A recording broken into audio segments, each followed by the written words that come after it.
Evo malo da se vidi kakav je teren.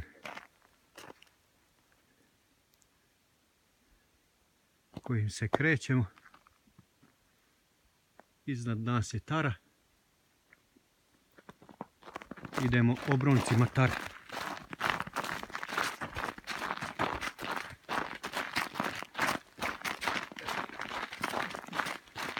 Zaleđeno, mora baš da se vodi računa.